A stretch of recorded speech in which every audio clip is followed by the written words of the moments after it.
So, welcome back to another episode with me, Pascal Floor, and on the other end is the Steve Hall. And of course, it's the Improvement Season podcast. I didn't even introduce it there. So it's not Coach's Corner, it's not the Revive Stronger podcast, it's the Improvement Season podcast. And Steve, how are you doing? How is everything going on your end, Henry?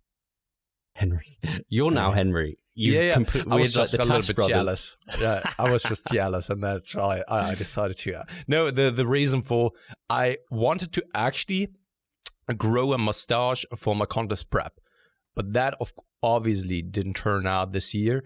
So I just shaved it off all the time. And Katie, she always wants me to wear a mustache, and I was just like, yeah, I could do that for once again. Now that I'm leaner, it just looks better when you're leaner instead of when you're a blob. And that's why I decided now is the time to actually do that. And I haven't shaved in a couple of days, as you can see right now, once again. So I need to do that at some point. The frustrating thing for me is I know you can grow a much better mustache than I can. Mine, this is like peak mustache for me right now. Yeah. So, yeah, we'll see how it goes. But you're right, it looks better on a leaner face. I think the beard may have to come back as I start transitioning more to that slightly softer look. What was I going to say? I was going to say, because you didn't introduce it as the improvement season, I don't know if you ever get messages like this, Pascal, and I don't know if we get many YouTube comments, but I had someone message me recently and being like, I'm really confused with your episodes on the podcast because they're in a really random order. And I was like, no, there's different legs of the podcast. Like we have the Coaching Corner, the Improvement Season podcast, and then interviews. And they were like, no, look. And they showed me a screenshot. And I was like, yeah, but they're different. They're in order. They're just different. So yeah, hopefully not too many people are confused by that. I don't listen to it on the app, so I never see it, and so I don't view it as a consumer like that. So yeah, I don't it could be that over in confusing. Spotify it's actually quite weird, right? Because it's all on the same tree.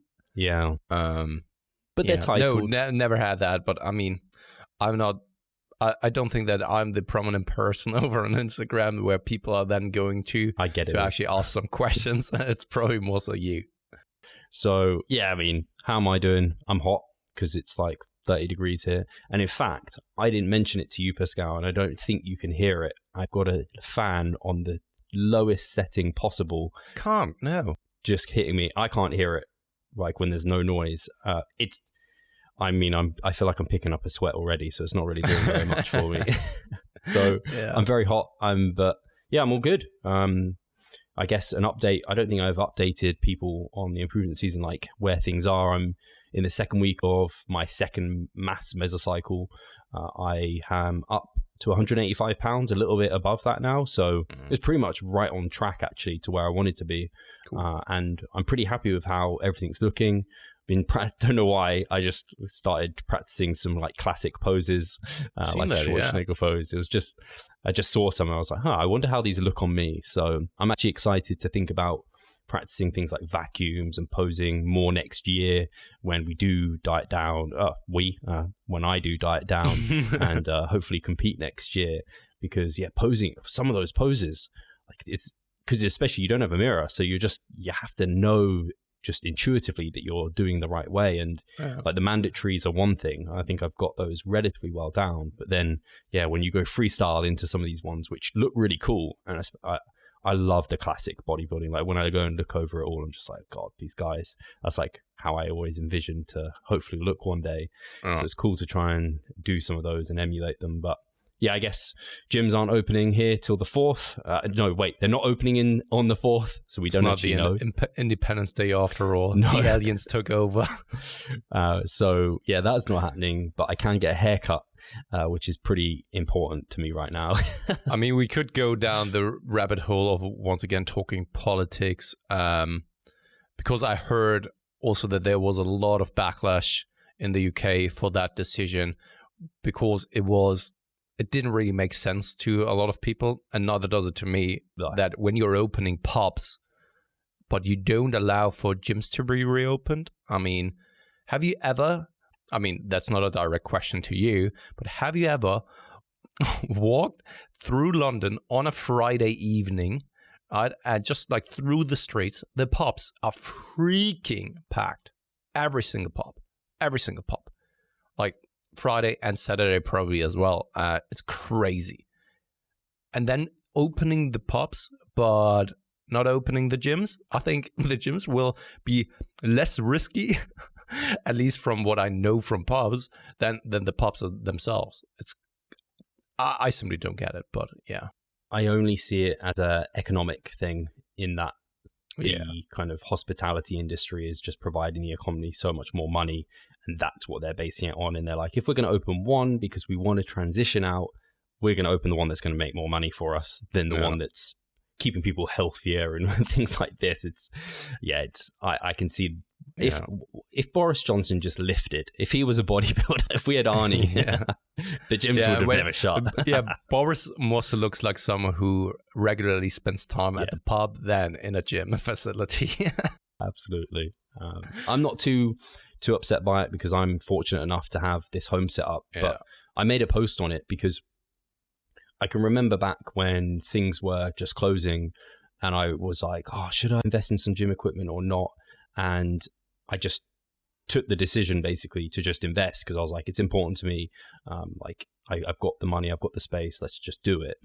And it just made me think like how often people let other people kind of get in their way and they use it sometimes as an excuse or whatever it might be. But I think in this situation, some people are letting the government control their fitness goals. And I don't think you need to, which is why I reshared that we have the free at-home training templates and things like this. Because, there was a time where I was like anxious and waiting. I'm like, oh, the gyms were open. But I was just like, at one point, let's not risk it. Let's just get some equipment in and like do this thing. And I think we even mentioned it maybe a month ago now, where it's just like, gym equipment's becoming more available. If you're going to invest, kind of get on it now, because I think people only, a month's only a month, but it will frustrate a lot of people. And I think the momentum of moving towards their goals will have died off a little bit and they might feel a bit, down about that. And I think it just goes to say, use it as a bit of a lesson. If you didn't kind of keep pushing, like don't let other people control whether or not you move to where you want to go. Take control yourself. And sometimes it's not comfortable. Sometimes it's difficult. But I think the more often you do that for yourself, like that, there's no way to live life otherwise, I don't think. Yeah, and we talked about it here, I think the last time already. If you're waiting for someone else to bring something to you, whatever it is, you can wait a long time. So take action yourself and actually take control of whatever it is that you want to change. And so with you've completed your deload, right? Did we tell No, I'm right now in a deload setting. I needed to actually take an early deload. And it is so funny because week number 3, that was also the week where I was moving. And I was still training twice daily. Everything went very, very well throughout this week. And then week 4 arrived. That Saturday, first session of week 4, was already waking up and felt a little bit groggy. Then I went to the gym, unracked the bar on the incline bench press, and holy shit, as if a wall just hit me. Nothing worked. And the performance just like took a big dive downwards. And I was just like, okay, I'm now heading home. So I tried a second set, and then I needed to just call it a day there.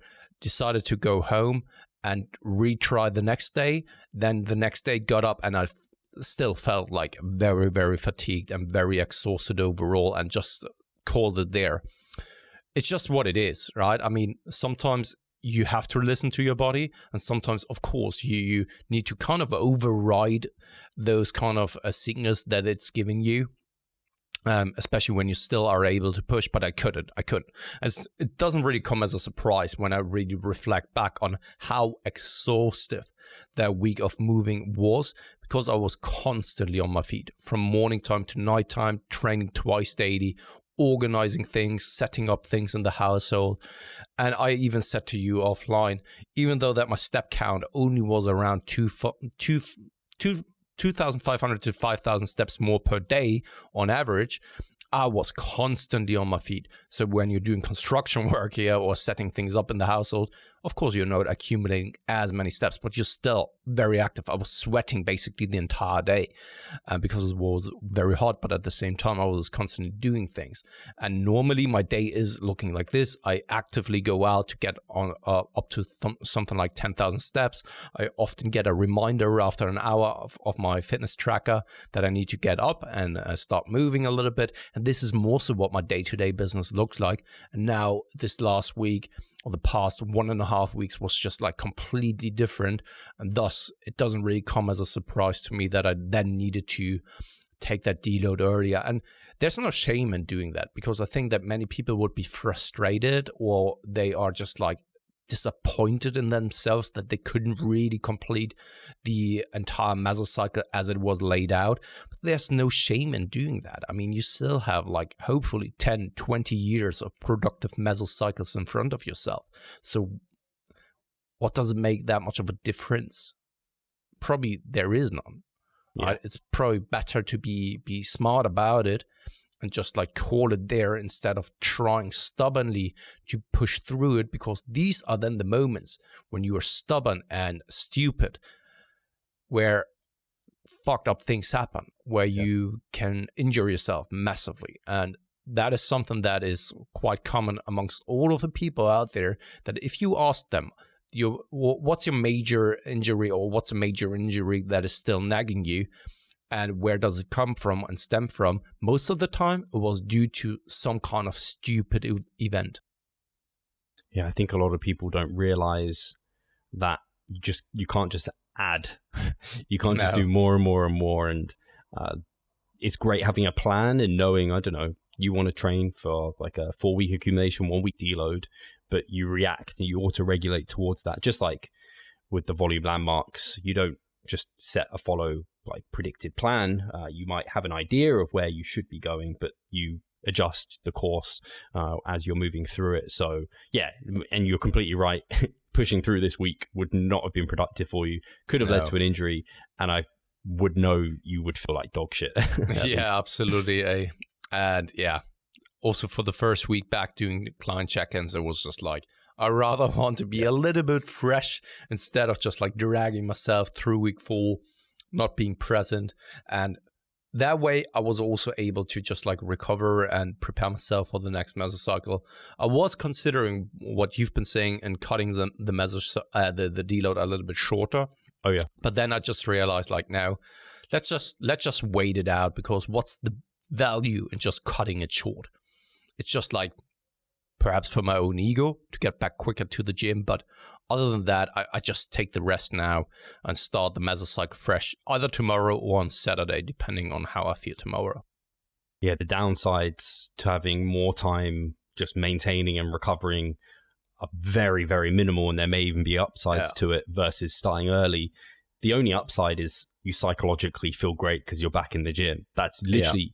You're buying yourself, 2 extra days potentially where you're gaining muscle quicker? Like, come on. And also just like looking at myself on the mirror, because right now, just like the past couple of days, the veins weren't really popping out here and there. And it was funny because in week number 3, it was just like my veins were just like showing itself the entire day, which is kind of cool, because it's not that long ago where I was quite a lot heavier. So, and I even needed to sell one of my motorbike or cycle helmets because it didn't fit me at all anymore. That is just a testament of how much weight or water weight I'm losing when I'm cutting on my face. It's crazy going from moon face to just like a lean face, and lean face to a moon face back again. But you're not moon face yet. So how's body weight? How's the surplus going? Yeah, sitting at around 79 kilograms, so slowly adding. And yeah, I mean, it's just more of a mental penetration, right? Because I was so much expecting to get leaner and leaner over the summer, leading into the shows, and I was so mentally prepared for that.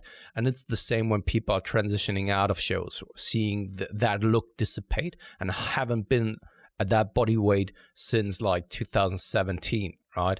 That's why it's just so hard to give up on that.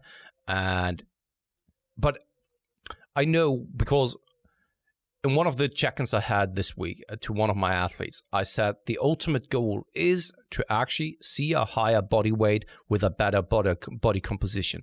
That's what it's all about, kind of, right? Well, not all about, but more so this is what you want, because then this is an indication that you look better, that you've gained muscle mass and you've maintained a lower body fat percentage, which is actually what we all want, because otherwise we are not making any kind of progress, right? Yeah. And that's why I still need to work on my relationship with the scale. And I don't know if I ever will get over that. Maybe it's kind of that, I don't know, lost love that is simply not in your life anymore. And every once in a while you look back and be like, oh, shit. So sad that she's not around anymore. But yeah, I have to get over it. I have to move on now. Right, and I have to allow for other loves in my life, and yeah, this is how I feel about it as well. It's good that you talk about it, because I think the more that we are open about our own struggles, it makes us more relatable as individuals. And at the end of the day, and like we probably say to our clients all the time, like, we go through and we have to correct things. Like I literally just put on my Instagram today, I'm not infallible by any chance. My form is not always perfect. My straight leg deadlifts, and I just put up the video today. I remember looking at my straight leg deadlifts last week and looking at them and being like, they look good, but there's something not quite right. And I knew what the issue was, but sometimes you can be, and I can be, big-headed or pig-headed and a bit stubborn with things. And I wanted to be able to do that weight for those reps with my straight leg deadlift. And it didn't look bad, but they weren't quite there. So I reached out to Jared just because I knew he'd just be critical. And I know in my head, I'm sold. If Jared tells me something, I'm sold. I'll do it. And he's just like, yeah, it looks good, but that lower back is not quite where I'd like it to be. I want some lordosis in your hip hinge, ideally. And so I corrected things. I had to reduce my load by 10%. And I think some of the struggle with that, and it's the same with body weight and all these things, social media can be a double-edged sword. In many ways, it's complemented a lot of my bodybuilding, but in some ways, it can hurt it sometimes, because I see people doing these lifts that I do, and they're doing so much more weight than me, but their fundamental technique and their priorities are different to mine. Like, I want to very much prioritize stimulus over fatigue. It's not about the load on the bar. It's about how much tension am I putting through that intended muscle group. So I have to just remind myself of that every now and then and be like, come on, man. Like, like that was heavy weight, but you're not getting what you needed out of that. And I knew that after I'd done it as well, because the next day I felt some kind of soreness and fatigue in my lower back. And I was like, yeah. Whereas today, it was very, very similar. It's a slight change, but it's just that much better. And I think it's the same with everything that we're doing. We're not perfect. We don't get everything right, but experience helps, and we're always correcting along the way. So I think for you with the body weight, it'll be something that in years down the line, you'll probably still struggle with a little bit, but I think it'll get easier and easier, and you'll deal with it better, because you're like, I've been here, I've done this, I can get through this. Because yeah, it's for you, it's always been, you've been on the slightly higher body fat and everything like that. So that's always been the struggle. So now you're lean, it's kind of like, oh, I like this. I don't want to go back there. Whereas every time you get lean, it's a reminder, I can do this, I can do this. So yeah, I think it will get better and better each time, for sure. Hey, Pascal here. I just quickly wanted to remind you of our online coaching service. At Revive Stronger, we put a huge emphasis on the personal aspect of our coaching.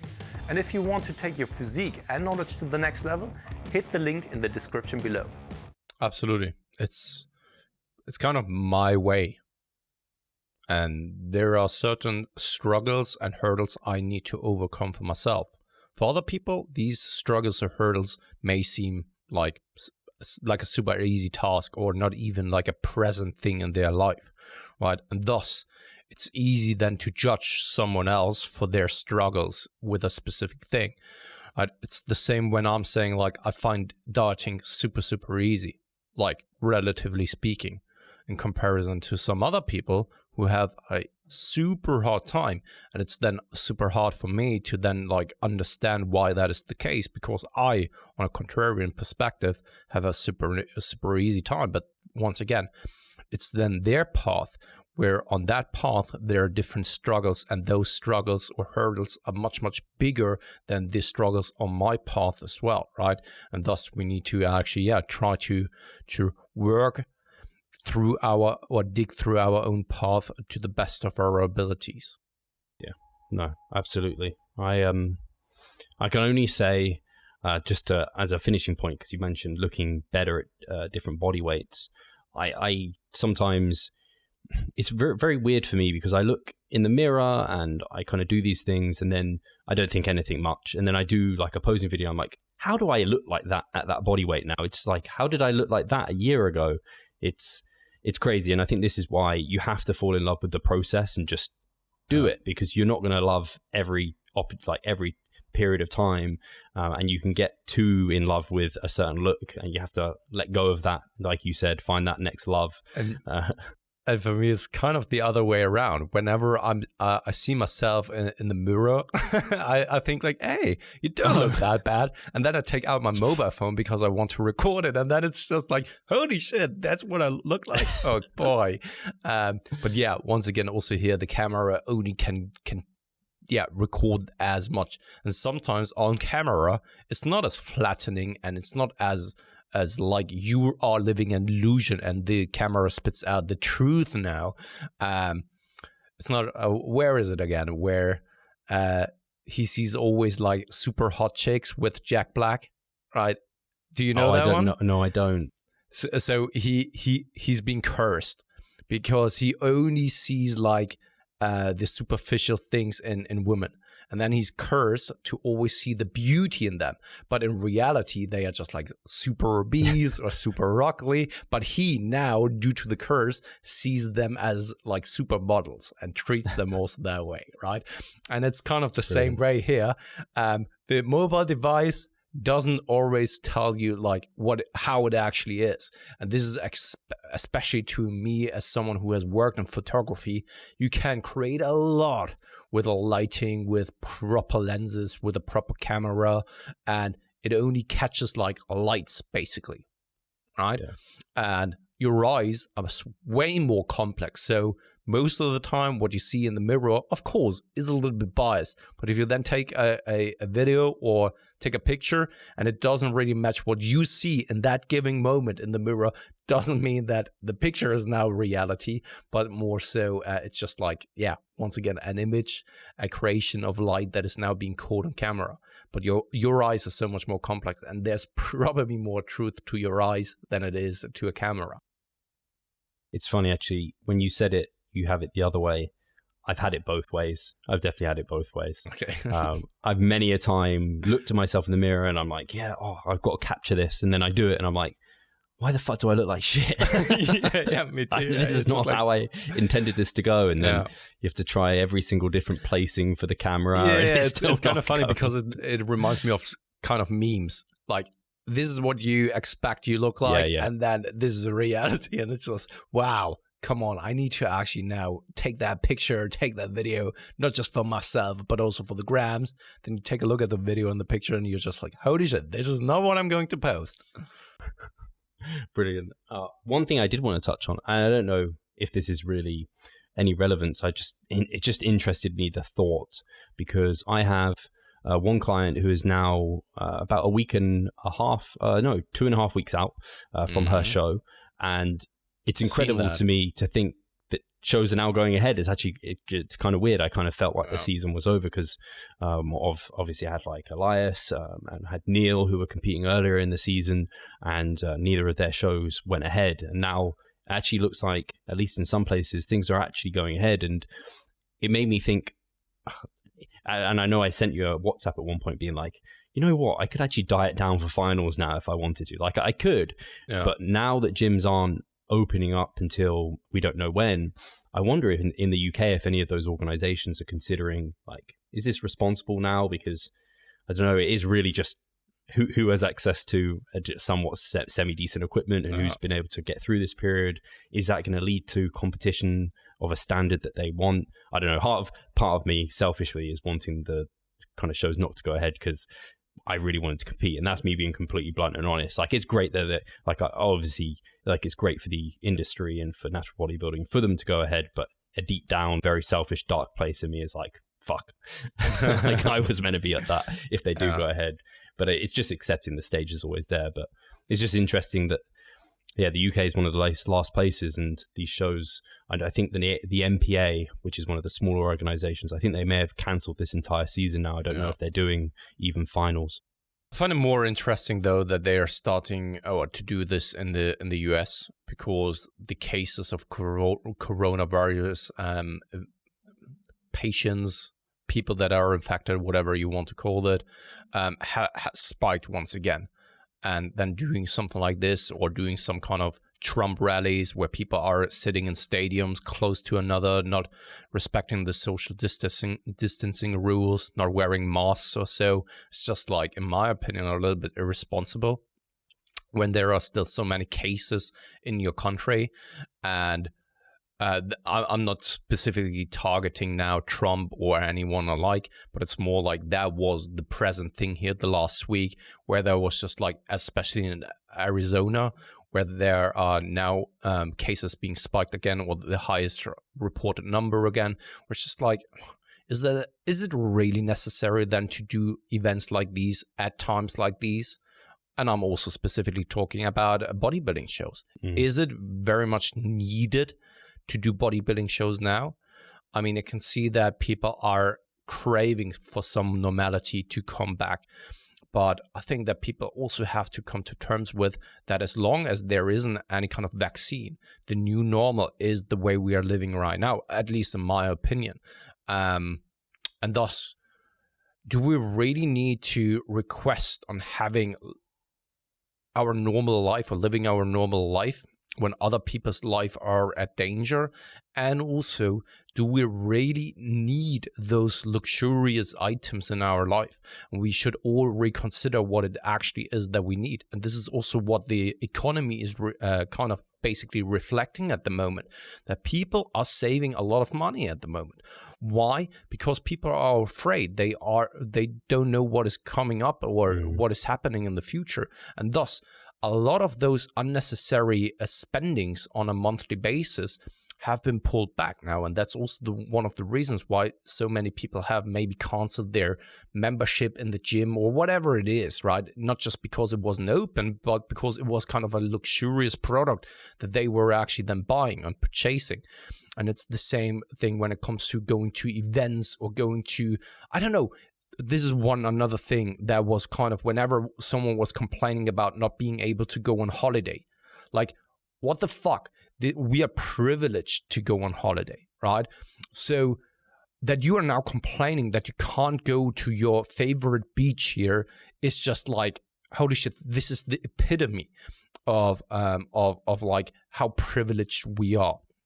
And thus, can't we for one season, no one is saying like you can't go to on holiday for the rest of your life, but already complaining after like 2 or 3 months to not be able to go on holiday, for example, or not be able to do whatever, a bodybuilding show. Isn't that a little bit too far-fetched? Yeah, when you think about, I don't know the order of things, but like Maslow's hierarchy of needs, this sort of kind of somewhat relates to, we can't hug yet. We can't hug like our mum. I can't hug my mum right now, according to government guidelines. At least I could probably swindle it if I wanted to. But I haven't seen my mum or any of my family in months now. Yet people are like wanting to go on holiday and things. So you think about the at-risk categories and like the elderly who have been like they haven't seen their granddaughters, grandchildren in however long, like that. But they're the people that are really struggling right now. Really not that bad. So yeah, it's very interesting how I guess it's people, unfortunately a large majority of people are quite superficial with these sort of things, which is interesting. And yeah, it's funny you brought up the US because I had a consultation yesterday and he was in Florida and he was essentially saying that him wearing a face mask to the supermarket was like a political statement at this point because Trump refuses to wear a face mask, which it baffles me in so many ways. Yeah, I heard the same thing from, funny enough, an athlete of mine. She's based in New York, but she did go on vacation because it's called vacation in the US, I know that, over to Florida. And she was basically saying that people are protesting more so the conservatives that are then followers, or the Republicans most of the time, also probably some Democrats as well, that they are saying that it's their first right of the what's it called again? Yeah, right. Their first constitutional right is being withdrawn or taken away when they are forced to wear masks. Where in reality, the freedom of one other, what's the saying again? The freedom of one other is only worth as the freedom that is given or granted to you from someone else. Actually, anyway, there's a saying that you only have as much freedom as someone else is actually giving you when they are also respecting your freedom, right? And it can easily be taken away from you. Someone else is, of course, kind of patronizing you or taking your freedom away. Then your freedom is worth nothing, even if you think that you have the right to, in doing so, right? And then if you put someone else in danger, isn't that actually then compromising their freedom? And by that, you not wearing a mask, it could potentially lead to other people being at risk, right? Because if you don't test yourself, it could very well be that you are contagious.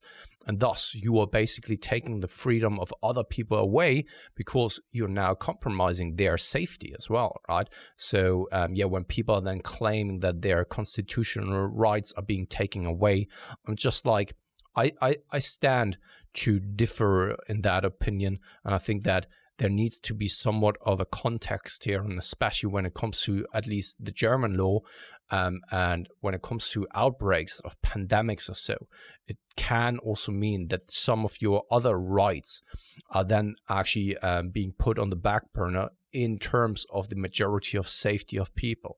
That doesn't mean that all of a sudden it becomes a regime or so.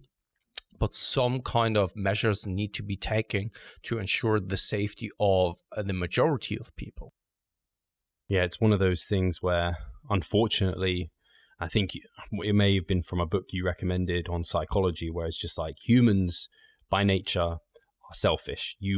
Unfortunately, it's very hard not to act, or at least have the intuition of a selfish kind of desire. And I do catch myself a lot of the time, just like I just mentioned, the UKDFBA, like not going ahead. It's like deep down, I kind of had that desire for it not to go ahead. But I mean, I wouldn't be, if I had the control, I wouldn't cancel it, because I know for the greater good and for everyone, like it needs, like that would be, well, in terms of like isolating this as an individual case, it's probably a good thing that it would go ahead.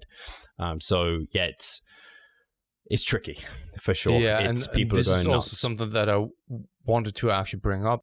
I'm not definitely out of that kind of segment of people that is then complaining about a specific thing that is kind of only important for myself in that scenario, right? Because I can already smell that people are now commenting something on in the comment section that I just said here 5 minutes ago, and I'm not putting myself out of that occasion.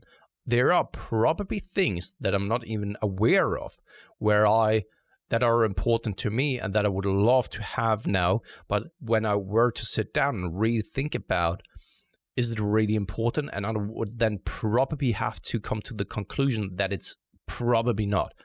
Everything that I own right now, I mean, it could be taken away from me at every single point. And would it make my life more miserable? As long as it's not my family, as long as it's not really a shelter above my head. So basically the overall needs at Maslow's hierarchy of needs, then everyone can still survive. And we can see it across the entire globe that the majority of people, they actually don't have much and they still live their life. Whether it is a good one or bad one, this is not up to us to actually decide, because we are living from a very high standard and place, and it's so easy then to patronize other people and look down on other people. And I don't know if you've watched the movie Parasite, but this kind of also discusses that topic of like two extremes, two social extremes, where then some people are living in poverty, but are very, very smart, but they weren't dealt the best cards in life. They grew up in poverty, and thus they lived a life in poverty. And then there's these upper class, super rich people. And then, I mean, I don't want to spoil it, but a very, very interesting and very good movie. And that is then also dealing with those social, with the social discrepancy between those kind of things. So, I mean, there are probably so many things that we take for granted that are actually a luxurious product. And that just shows how privileged we are. But of course, living a life like that, where we are always constantly reminding ourselves that we are privileged, is also not a way to live life, of course, right? But yeah, it's like I said, it's kind of tricky as well. And yeah. It's really funny. I won't open a whole can of worms, because I am opening a whole can of worms, but maybe we don't want to dig right into it. But what you're talking about there was, in terms of privilege, it was like, obviously right now with the Black Lives Movement has really like grown, which is required. And it's kind of like you mentioned there, it's tricky because a lot of us aren't even aware of the privilege that we have, even just from birth, because it's just our environment and it's not something we're taught or had to really think about. So yeah, it's been interesting even learning more about that and kind of trying to educate myself in some of those matters. So linking it back to all of this, like, it's just the mind boggles sometimes, like how little you sometimes realize there is going on, like kind of matrixy. And just the fact alone that most of the listeners here have access to the internet, have time to listen to a podcast episode like this, have the financial freedom of actually having a membership at a gym, right? These are small things that we simply do take for granted. And even me, I live and grew up in a relatively, in our society, relatively speaking, poor environment. We didn't really have much, right? At all, unfortunately. But at the same time, I was still, in comparison to so many other people in the world, living a relatively good life. And when you really think about it, if you have the ability to just pay for a monthly subscription at a gym, this just shows how good we still have it. And every single one of us could probably save a little bit of money than to have some savings or so, because the average American, for example, lives paycheck to paycheck and can't afford to save any kind of money and has no securities in terms of some kind of breakdown. That's also why the US economy got hit so freaking hard, because there have been so many people now from one day to the next that they don't have any income at all, and they don't have any kind of savings because they weren't allowed kind of to save something because of their environment. And thus, this is always something that we should be still, or keep in our back of our mind, that we are still able to go to the gym, and that is, in it for itself, is already a huge privilege. You can think whatever you want about the things that we said here, whether you agree or disagree, but I think that we all can agree that basically what we have, every single one of us right now, is actually a lot. Yeah, absolutely.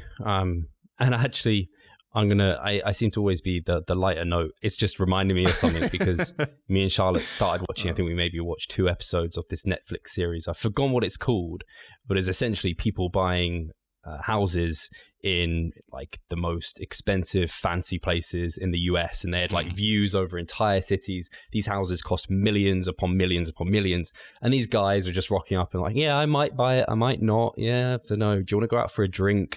It's just like they're just chatting up the saleswoman. It's like, Charlotte was like, we got to own one of these places someday. I'm like, yeah, you know, we're never going to. And she's like, yeah, I know, but it's a dream. It's just like how the other half live. And there's so many layers to that, where these are like the top of the top. And even me, I think I was certainly more privileged than you were. And then there's just like the layers above that. They're just mind blowing when you like actually look at it and you think, oh geez, like some people have really come from nothing. And it makes, when you think about it in some ways, a lot of the things that I've achieved in life, I'm quite proud of. But then when I really think about it, I'm like, yeah, but I had such an easy start. Like I should achieve more. And that's kind of, and it makes me even more impressed with those who have kind of like for you, like come from where you've come from to here. Like that's great. And then there's people even more impressive than necessarily that. It's just. Hi guys, Steve here. Just wanted to take a moment of your time to remind you of the Revive Stronger member site. Inside, you'll find a thriving forum, a growing exercise library, presentations, research reviews, and courses. If you want to get involved, sign up via the description. Mate, that is so freaking true. And I don't know, I'm quite certain that I heard one kind of, I don't know whether it was a business guru or whoever it was actually talking about that we are in that privileged situation should give us the opportunity to be the best of the best, because the starting point is kind of at the pole position, whereas some people are starting the race from far, far back and can't ever make it, no matter how hard they are trying, because they are so far back. And that is kind of, we should make more out of that situation. And so many people don't. And probably me myself as well.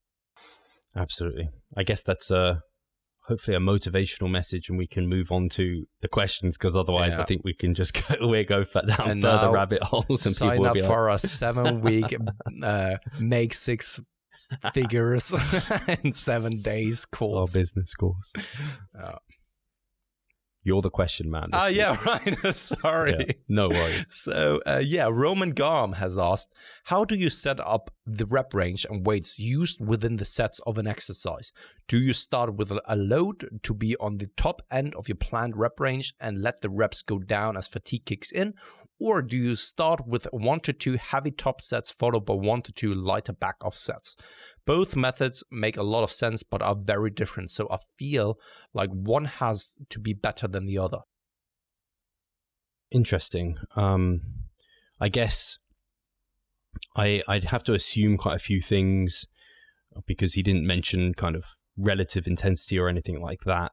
So it becomes a difficult one to assess. But if I'm thinking, if we're keeping relative intensity the same, then both approaches would probably be equal in result if they were matching sets. So that's kind of the way we're measuring volume, is the hard number of sets. So if the hard number of sets was either you did 4 sets within a rep range, you started at the top end and you fell down to the lower end, or you did 2 sets and then you did 2 sets lighter, I think probably in the long run, the kind of all things being equal, they're equally as stimulating for hypertrophy as the other. So the way I tend to program is I have a rep range and I want the person to land within that rep range with a load that allows them to do so to a given RER. And then I will let that them continue with that same weight, continue with the same RER, and let reps drop off as fatigue builds. That's how I tend to do it. But I think if all things being equal, set numbers were the same, number of hard sets were the same, I think both would be as hypertrophic as one another. Yeah, absolutely. And I have to give you and one of my athletes, Benjamin, a little bit credit to the way I do things once again and reconsidered things. So in the past, I did it with a static RER on a set per set basis and let the reps drop.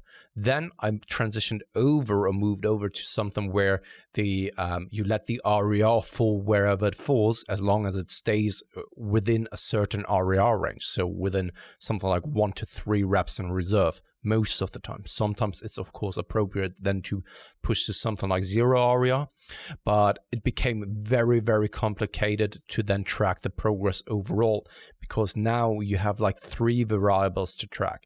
If you then keep the RER static, it becomes so much more easier, because then you can compare it from week to week, right? And that's why when Benjamin actually then reached out to you on how you do things, I was actually convinced that you do it the way I did. Right. And then it turned out that it was actually static RER. And then I reconsidered my approach and how I did it in the past, compared it to now.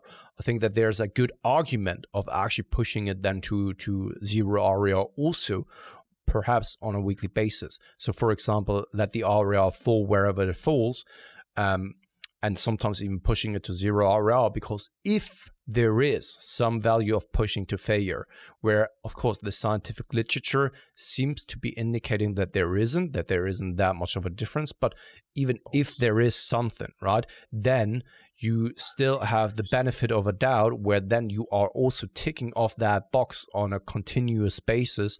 You froze for a bit for me. Yeah, I know, but I just kept on. Because then you are ticking off that box on a continuous basis as well, of pushing very close to 0 RER. However, once again, it becomes or makes the tracking of things so much more complex and so much more complicated. And also possibly the fatigue accumulation is more unpredictable as if you do it with a static RER approach. And then when it comes to the static RER approach, I always like to work within a rep range, whether it is static RER or actually a fluctuating RER, doesn't really matter. But I like to work within a rep range. Then always aim for the high end of the repetition range for the first initial set, because you are automatically expecting that fatigue kicks in and brings down your repetition levels automatically. So yeah, that's why I would never actually aim to be on the low side of the repetition range. If by that you need to actually then lower the weight for consecutive sets because you're not within the repetition range anymore. I think that's just like probably not the smartest approach when you are then always being forced to actually reduce the load. And sometimes that makes then the tracking of progress once again a little bit more complex overall. Yeah, I think it makes sense, particularly in the lower repetition ranges. Like if you're maybe working in and this is something I changed, I'd sometimes program the 5 to 10 repetition range, and then I'd have someone hitting like 6, 5, 4, and I'm like 3 maybe, and I'm like, oh, I don't want reps to go lower than 5 really. Yeah.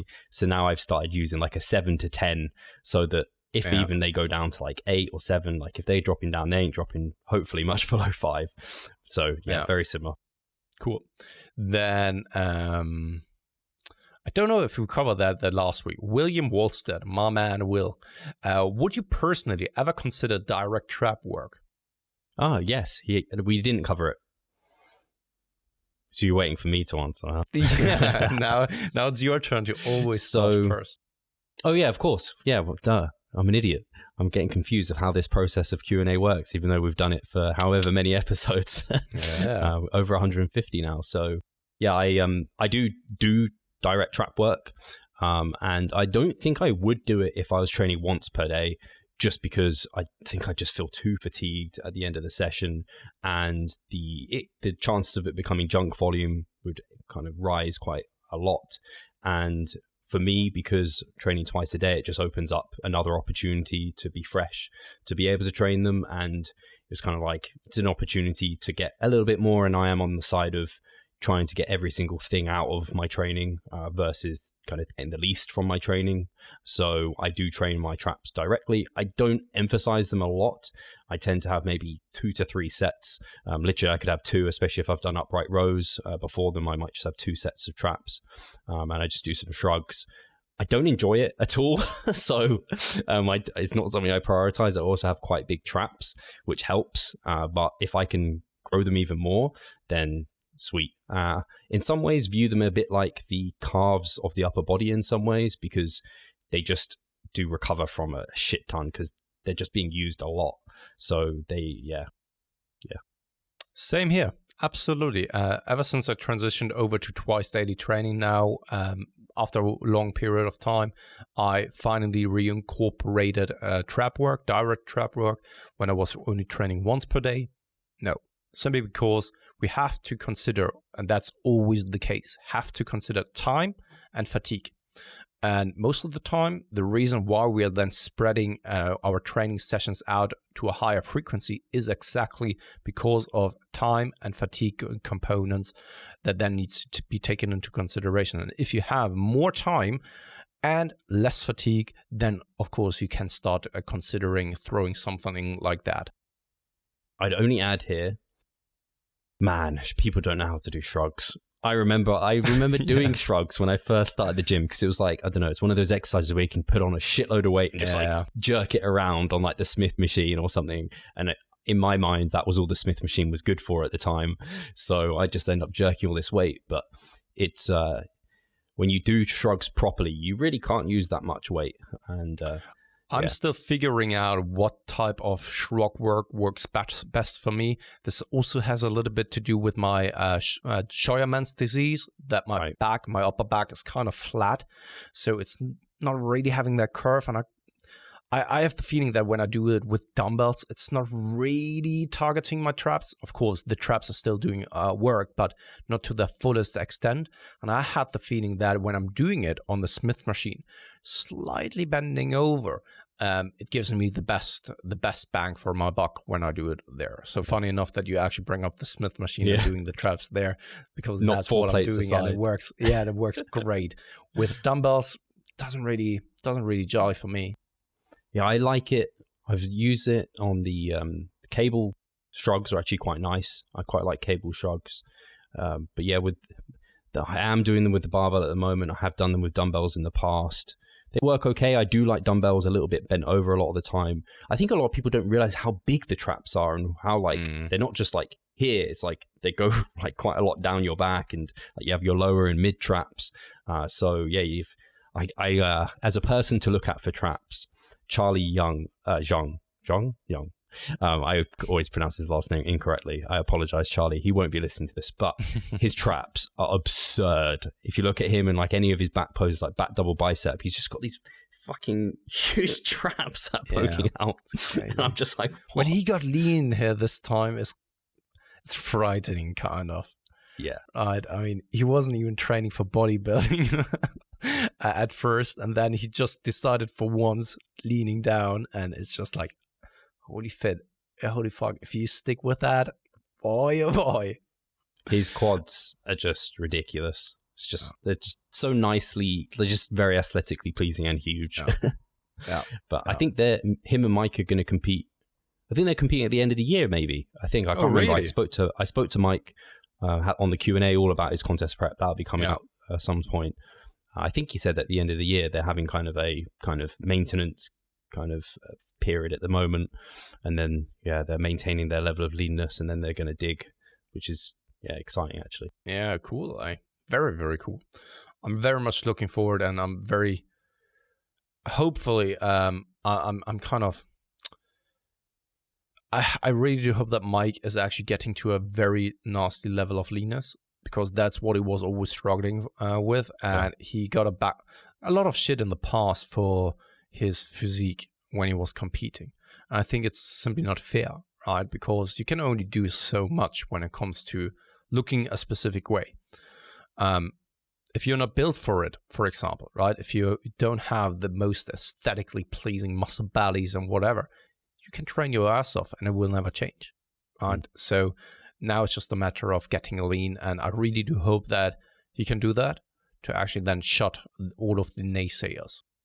Yeah, absolutely. And I know, credit to him, because he gets this shit and he's just like, he doesn't, it's like, I know I didn't look that great. Like it's not something he's particularly proud of, and he's just and if you look at him, and this is a good example, the thing to be proud of is the fact of where he came from, and then his last stage presence. I think he actually potentially went pro with that organization. He certainly won the show. And now this next time, he's going to look like a completely different guy. Yeah. So that's the thing to look at, not necessarily where they are here and now. Yeah. And that all achieved naturally. Amazing. So just his special ones, those special supplements. Right. For first show on gear, and now everything just naturally. Amazing. Props to these guys. So I'm going over to Mario Gonzalez. Hey guys, I wanted first to take the time to thank you both for all the information you provide. I look forward to every episode. Thank you very much, Mario. My question is, what would you both say is the biggest thing you have implemented in your training that was a real, wait for it, that is one for you, Steve, game changer? For example, it could be a mentality change or a training change. Awesome. What was the biggest game changer for you, buddy? The documentary Game Changer was completely made me a vegan. No. Charlotte would love if I was a vegan right now. She keeps telling me not to eat chicken and sharing with me really sad things about chickens that I really am like, I don't have a good response to it. I'm just like, You're probably I can see right. that every single time you wake up, like you have a couple of messages in your inbox, you click on it and there's just like a video of chickens being slaughtered and all that kind of stuff. Like, oh boy. Yeah, so I mean, maybe she's also playing here in the midst of the night some videos of also chickens being slaughtered, and you are still asleep, but you hear the noises in the background, and it's kind of manipulating you in while you're sleeping, and then you get up in the middle of the night, sweating heavily, thinking about chickens, and then on some day you're just like completely changed because you think that you were a chicken. And that you are going to be slaughtered. Chickens were related to the T-Rex. T-Rex. T-Rex.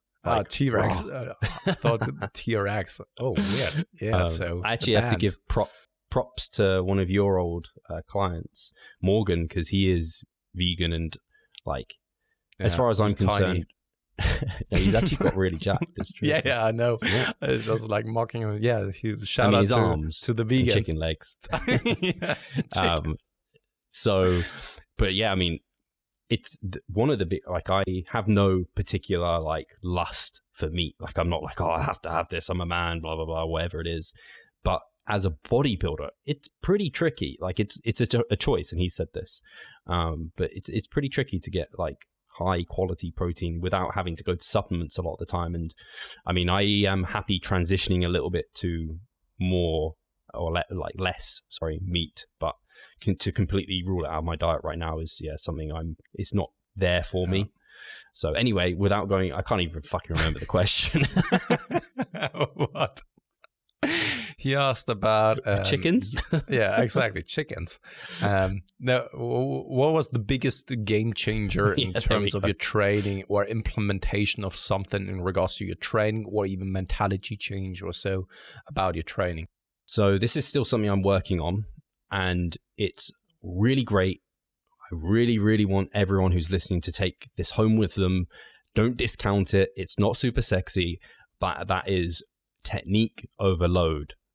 Because I have, through periods of time, and I'm not infallible, I struggle with this. I see people lifting big weights on these lifts that I do, and I want to emulate that, but it never pays off. I always feel it in my hips, my knees, my low back, and it just now and then I need to kick up the arse to make me change that. And I'm getting better, and I am, slowly getting better at this. And it's recognizing kind of, where is that stimulus going? Is it going to my muscles, or is it going somewhere else? Am I getting what I want from this lift? And I actually posted today basically talking about how as you get more advanced, you have less fatigue to mess around with. It's kind of like you have less income and you can only spend it on things that really matter a lot to you. So the same with technique. Like, I only have a certain amount. I can't lift shitty because that's just going to cost me way too much and it's not worth the price. So for me, that's been a big game changer. And yes, that's only been in the last number of years and I keep getting better at it, because I thought I was good at it, 2 years ago, but I wasn't. And now I think I'm okay at it. And I still think I need to improve on some lifts. Yeah. Kind of the same for me. I mean, working on my technique has of course then tied into so many other aspects, and that's why I don't want to just repeat what you've been saying, but basically what is very much related to that one, because if you take care of the technique, then the following thing will take care of itself as well, and vice versa. That is the mind-muscle connection. When I started actually not lifting with, or purely lifting with my ego, probably every once in a while I still lift with my ego. I think no one is an exception to that one. And every once in a while we just like are caught in the moment and push it further than we actually are able to. But once I focused of trying to really feel the muscle, of course, then the technique improved. And if I didn't feel the muscle, then probably it was due to not being right on par or on point with my technique, and then I needed to change that. But really focusing on the mind-muscle connection has made, for me at least, a tremendous difference. Also in the way I grew, because of course it's not purely the mind-muscle connection, but everything that is then tied into and that is then connotated with the mind-muscle connection has led to the best improvements and the best progress I've made ever so far. So when I then read something like the one scientific paper that came out that the mind-muscle connection isn't really that important for hypertrophy, I actually absolutely disagree, and I beg to differ. And that is not me being biased, but I just don't think that the study can deliver the context that is then actually having all of the things combined that is then making up for mind-muscle connection, especially when we're taking a look at like studies. Yeah, when it's just about muscle activation, then probably the mind-muscle connection isn't as important like in the short term, right? Because we also know that when you're working with a load that is like 85% of your 1 rep max, probably most of your muscle fibers are recruited from rep number 1. However, for me personally, because the mind-muscle connection takes care of so many other aspects, right? And vice versa, once again, I think it's one very, very fundamental and important piece for actually making progress. Yeah, I definitely agree. And to further that comment of just kind of having more awareness of what my training was doing to my body and not just going through the motions, because for years I would just follow my program and I just do the lifts and I assume it was just working. Whereas now it's like, actually, like, how is that exercise working for me? Is it good? Is it bad? What am I feeling in the muscle versus just generally? I can't even imagine going through my training session and not thinking about those things now. It's like it needs to happen. Otherwise I can't get, it's like having a map, not having a map, sorry, and trying to get somewhere. It's like I need these indicators to tell me whether or not that was a successful session or not. Yeah. And also on the other hand, it's like the same thing when it comes, for example, to that one day where my performance just dropped. I couldn't really connect with my muscles there. I know it sounds super bro-ish to say that, right? I couldn't connect with my muscles, but I simply couldn't. I couldn't fire the way I used to. And thus, that was just a good indicator to me that it's not there for me on that day. And maybe this is also what other, like the bros are referring to when they're saying like, no, wasn't there, I rather took a rest day.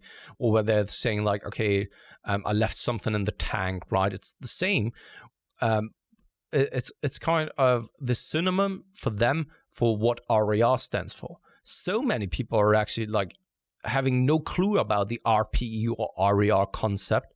They've never heard about it, but they've trained that way for years because what they have been using was just like, yeah, I was listening to my body and there was still some more in the tank, right? Something like that. I left something in the tank. They didn't really have a scale where they rated the RER or so, but there are so many bodybuilders and so many powerlifters especially who trained that way, but never actually had that scale to their availability because no one actually created it before then. And then when someone is actually bringing up just the argumentation that so many professional bodybuilders train to failure all the time, that's simply not true, right? And the same goes for that as well with the mind-muscle connection and just like resting when you simply don't feel it, for example. Or just another example is resensitization effect. So many bodybuilders just like took a low volume phase just because they felt like the training, the mesocycles they've done before that weren't as productive anymore, and thus they just took the foot off the gas pedal for a while and then pushed again. Why? Not because their block of periodization called for it, but they were so much in tune with the body, and that just could feel like, okay, I simply need to have somewhat of a change here, and yeah, I think as more science is integrated into bodybuilding, we're just putting names to things that have already been done. And this is the same argumentation of like, oh, why are you tracking your macros? Well, they didn't track macros in the past and they got jacked. It's like, yeah, but this is way more effective if we can actually put a name to it and we can formalize it and we can get to goals more efficiently. I think this is the fallacy of like people like, oh, Ronnie didn't do it or whoever. And it's just like, yeah, but maybe if he was doing things now, he could improve his results even more by doing these things. It's like, okay. So yeah, I think that was a really cool point. And I want to point out one thing right now is we kind of look a bit like, and my blue's not strong enough, but you've got the red and the red vest and the red background, and I've got like the blue going on. It's like, yeah, my blue just shut off because I think it overheated. It's just a super small, tiny light that is getting very, very hot. And I think recording for an hour at that heat is simply not Too made much. for. So I had like the Star Wars theme running in the background with the light, with the red light in one corner and then the blue light here in this corner. And now I'm the red one and you're the blue one. So I'm Kylo Ren and you are Rey. oh God. And we are kissing. On that awkward note, are we at the end now? Yeah. Rather call it a day here. Awesome. Guys, thank you as always for listening. I will do a better job of this time. Do comment, subscribe, give us a thumbs up. It helps the algorithm. It gives us a boost. We appreciate it. If you want to show us any sort of love, doing any of those one things is very helpful. So please do that. And you can probably do something to notify yourself when everything comes live. And I think we're pretty predictable about when things come live, which is helpful. Yeah. But I mean, remove that option and just always get a notification. Absolutely. Cool, guys. Speak to you next time.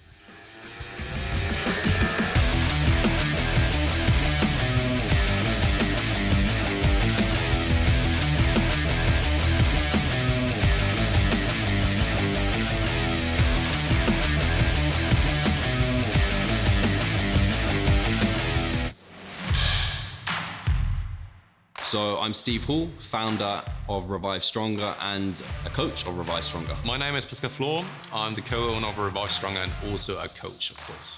Revive Stronger has probably been going solidly for 3 years, roughly about 3 years. Revive Stronger, to me, it is becoming kind of my child, my foster child. It's the gathering and getting together of like-minded people. We've been expanding the coaching team, which is helping us help more people, but each coach can only help a certain number of people. Right now, it's all over the place. We have YouTube, we have Facebook, we have Instagram, but there isn't that community aspect behind that. And so the next step for us is developing a membership site. So basically, we want to create a family and a community that is then benefiting from another. A really cool community for people within our little niche is going to be a website. They will get early access to our podcast. You can access us, ask us questions. The community aspect, we have a forum there. You can ask questions, but also you can log your journey. There's also going to be courses on there. Courses, presentations on different topics. Discount of past seminar footage. We will log our journey as well. We'll start vlogging. We're going to have documentaries. Our entire athletic journey. Furthermore, they get access to an exercise video library. The exercises that we love for hypertrophy and maximizing hypertrophy, we're going to go through those in depth, telling you how to execute them. We kept them concise and also mobile friendly so that you can watch them in between your sets. I'm super excited to grow this community. The amount of value that we're going to be delivering is huge, and I'd love you to be part of it. You will get so much out of that. I'll see you inside.